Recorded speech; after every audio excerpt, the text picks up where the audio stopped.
অঙ্কটা বলছে যে এ এবং বি একটি কাজ করতে 10 দিন, বি এবং সি এই কাজটি করতে 12 দিন, আর হচ্ছে এ ও সি কাজটি করতে 15 দিন সময় নেয়। তাহলে এ কাজটি করতে কত দিন, এ একা কাজটি করতে কত দিন সময় নেবে? অপশান হচ্ছে 12 দিন, 16 দিন, 24 দিন, আর হচ্ছে 48 দিন। কিন্তু প্রত্যেকটা থেকে জোড়া জোড়া করা আছে, এ বি, বি সি, আর হচ্ছে সি এ বা এসি করা আছে। প্রত্যেকটা কাজের একদিনে কাজ বার করে নেব। তাহলে এ প্লাস বি কাজটা করবে একের এক অংশ, মানে একদিনে কাজ করবে 1/10 অংশ। তারপর হচ্ছে বি প্লাস সি দেওয়া আছে কত, 12 দিন, তাহলে এটা হবে 1/12। আর এ প্লাস সি কাজটা করছে কত, 15 দিনে, তাহলে হবে কি 1/15। ঠিক আছে, তাহলে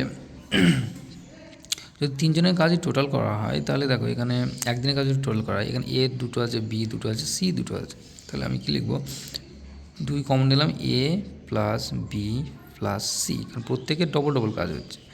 তাহলে এটাকে যদি প্লাস করি, 1/10 যোগ 1/12 যোগ 1/15।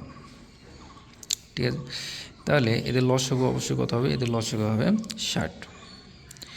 10 দিয়ে কাটলে কত হচ্ছে 6, 12 দিয়ে 5, আর 15 দিয়ে 4। তাহলে আমার এখানে আসছে কত, আমার এখানে আসছে যে 6 পাশে 11, 4 15, 15/60, মানে 15 দিয়ে কাটলে কত হচ্ছে 4, মানে 1/4। এবার দেখো এখানে যেহেতু দেখো এখানে 2 আছে, ঠিক আছে, তাহলে এই 2টা এই সাইডে গুণ আকারে আছে, ওই সাইডে গিয়ে কী হবে, ভাগ হয়ে যাবে। তো ভাগ হয়ে গেলে, ভাগ যদি আমি 2 করি, তার মানে চলে আসবে কত, 1/4 গুণ 1/2, মানে হয়ে যাবে 1/8।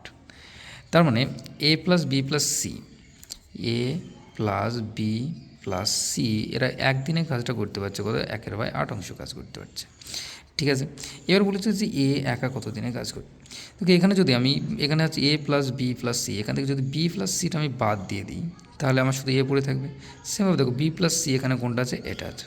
তো বি প্লাস সি মানে কত, 1/12, এখান থেকে আমি বাদ দেবো। তাহলে মাইনাস করে কী করছি, বি প্লাস সিটা আমি বাদ দিচ্ছি, তাহলে মাইনাস 1/12 এখান থেকে বাদ দিলাম।